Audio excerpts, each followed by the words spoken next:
like and hope that you know, and not just people who are on the Stampede board, but people who have, people who are on council are going to make these decisions and are maybe not completely unbiased.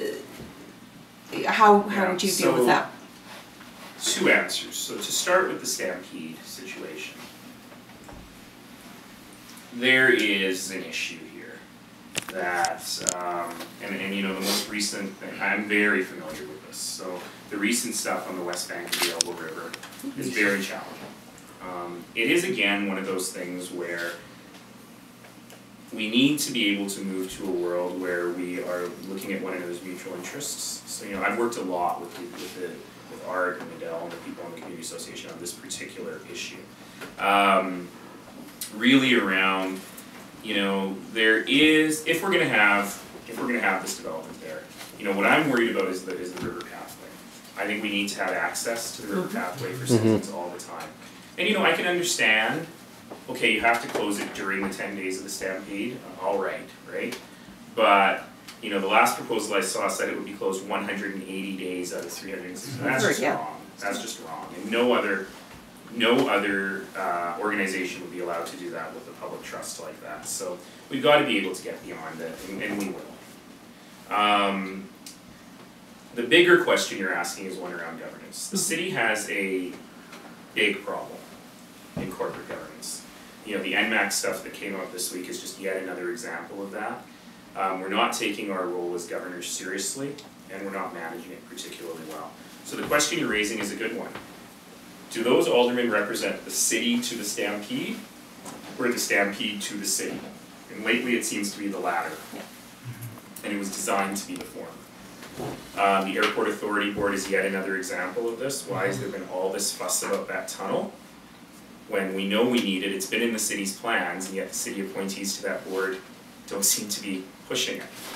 So one of the things I'm suggesting is a really comprehensive, I hate saying this because it sounds so bureaucratic, and I hate creating bureaucracy to get rid of bureaucracy, but we need a comprehensive governance review. We really need to understand how council is operating in its own governance, and how, because if they can't do it, you know, council's not governing the city very well, so how do we expect members of council to manage the governance of all these other organizations? And we just got to fix it.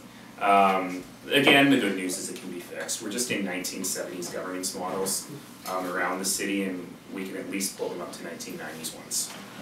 Hopefully even a little further. I just had a question about NMAX actually. So I'm quite excited. Tom Coffer's playing here later tonight. Yeah.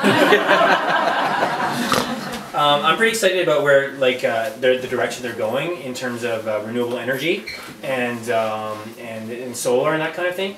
And I think that like Gary Holman just got a really bad article in the newspaper and that kind of thing. But I'm actually really excited about the direction that he's taking in terms of the energy in the city. I think it's pretty unique for all of North America.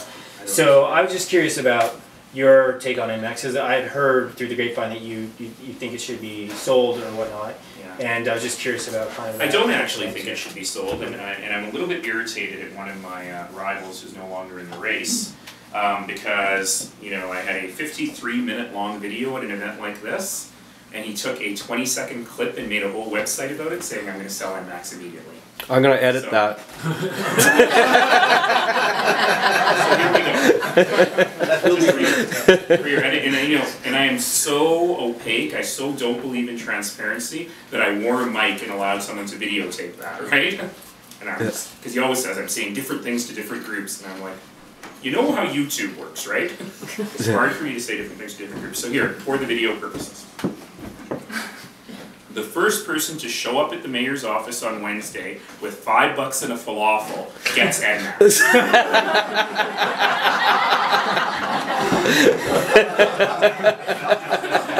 Better be a good falafel. It'll be from Taza. So, in reality, okay, I started out when I came back to Calgary municipal politics by writing a paper arguing against the sale of NMAX. And what I had said, the part that got edited, was that it is a financial asset. So if someone offers us money far, far in excess of the actual revenues that we get from it, we can't be ideological. It would be irresponsible not to look at that. That's the part that got edited out, right? The point is there is no offer on the table. I will not solicit any offer, and we will never get an offer far in excess of what it's worth to us, because it also has a social worth, and it's precisely what you said. As the city, as the industry moves towards more green and distributed power generation, it is extremely helpful for the city to have visibility in that market through NMAX. You know, if we want to accelerate the use of things like cogen or solar, it's easier to do when we have that arm's length relationship than if it was a completely private company. And by the way, it returns us lots of money. But don't be seduced by the fact that it returns us lots of money, because it only has one source of revenue, which is the taxpayer. So, you know, it returns us lots of money, but it gets washed through Tom Cochrane parties on the way back. However, I have been concerned for some time about the corporate governance of NMAX and whether we're doing a good enough job of it. Long before these latest revelations hit, you know, the debt has grown alarmingly, and I want to make sure that there is a plan to deal with that debt that doesn't just involve increasing rates. And these latest revelations about executive compensation and the private parties and stuff just again indicate to me that it's time for a governance tweak on this one too. Right? Because it's not a private company. It operates in many ways like a private company, but it isn't, right? It's owned by the taxpayers, it's in a trust for the taxpayers, and again, its only source of revenue is the taxpayer. So if you argue the executives need to be paid so much because they've increased revenues by this much, well, they increased revenue. They increased revenues because the money came from the taxpayer. So, you know, it would be like me saying, I've increased your taxes by 15%, therefore give me a huge raise. You know, so we need to just look at the governance very, very carefully, understanding NMAX's hybrid role. But the goal of doing that is to make it an even stronger public trust for the citizens, not to get rid of it. How's your time? I got all the time in the world. Oh, great. But these people look tired, mainly because I was told the arts vote party I was supposed to go to next is over. But I don't actually believe that, because artists are not going to go home. So maybe I can take one or two more questions, and then we can move to some one-on-one. About the airport tunnel, how hard is it going to get to get the airport authority to actually agree to putting that in? We'll get them to agree. You think it's going to be that easy, or because is that going to delay the building of the runway, which will delay the building of the terminal? And I don't think so. I No. think we have just enough time. Yeah. Like, and it might delay it a little bit. Yeah. But if it delays it a couple of months, and that actually allows us to get Métis Trail done before Barlow Trail is closed, that's not such a bad thing, actually. It's another governance problem. You know, we need it. Okay, we need it. It's been in the plan since 1995. Council kind of forgot to set aside the money, even though they, no, they really did. Even though they reaffirmed it last year, when they got the $3 billion in MSI funding, there were so many pet projects, and this was in the Northeast, and they tend to forget about the Northeast, and it didn't get on the list of pet projects. We need it. It has to be in the budget for this year, because as you know, if we wait until after the runway is built, the cost goes up 10 times. Luckily, there were a few crumbs in the corner left over from the provincial funding that haven't been allocated yet, and if we gather those, we actually have enough to build the tunnel.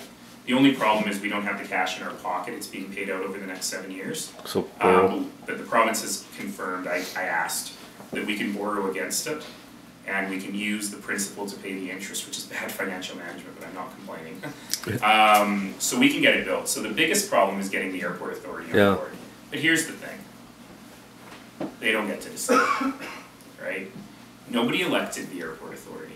The board of the airport authority is appointed by the city and by the Chamber of Commerce,